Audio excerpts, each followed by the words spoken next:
دفنت ملامحي في قبر أمي، فما تجدي الشقاوة والغرور، وإني بينكم أشلاء جسم تبعثره النوائب والكسور. أبيت على بقايا الصبر ليلا، وصبحا في الحشا حزن يثور.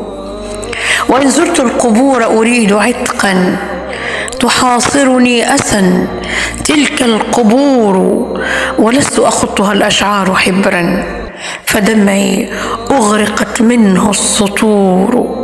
وإن بخافقي جرحا قديما تضيق به السرائر والصدور.